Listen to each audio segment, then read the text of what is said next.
So, and it's that absence of any emotional resonance that enables psychopaths to treat other people as if they were things.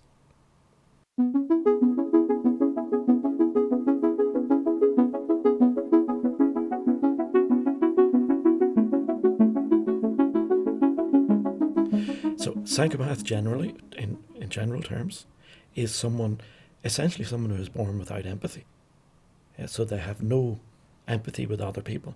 The way that I write about this in the book was that, when we're infants, when we're small children, we quickly realise that there's a difference between interacting with inanimate objects, with a teddy bear or whatever, and interacting with other people.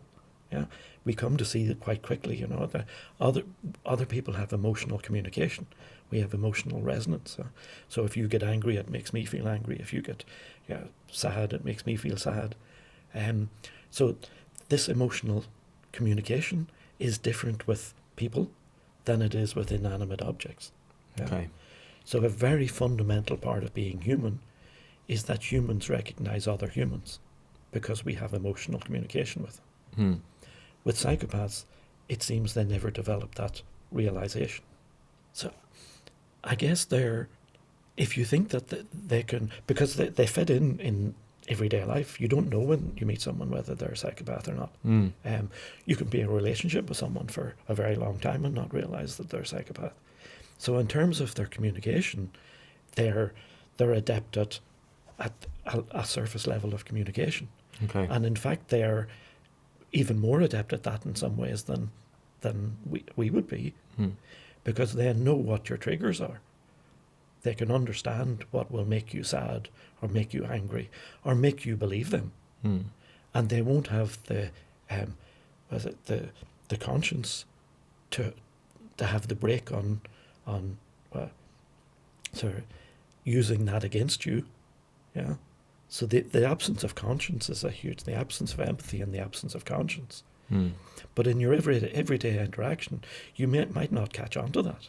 And certainly if you're only in contact with them for a short period of time, you won't recognise that. You probably have to be in interaction with them. And then there's telltale signs about that this is quite out of the ordinary. This person isn't acting in the way that normal people usually would. But that, as I say, the fundamental thing is an absence of empathy, an absence of conscience, but that can be very hard, take quite a while before you would realise that. But the bottom line is that these people don't have any qualms whatsoever in using you or sort of doing damage to you, harming you in ways if it's in their own interest to do so. Okay. There is no emotional resonance with how you feel. Okay. So, and it's that absence of any emotional resonance that enables psychopaths to treat other people as if they were things. Okay. So they can treat others. In the book, again, I talk about, for example, some of in the Holocaust, for example, where they were designing the final solution and the gas chambers and so on for the in the Holocaust. For the psychopaths who were behind that, and not everyone who was behind that was psychopath, but for the psychopaths who were there, murdering 6 million Jews had no more emotional resonance or impact than if they'd been throwing logs into a fire. They don't see other people as human in the same way that we see people as human.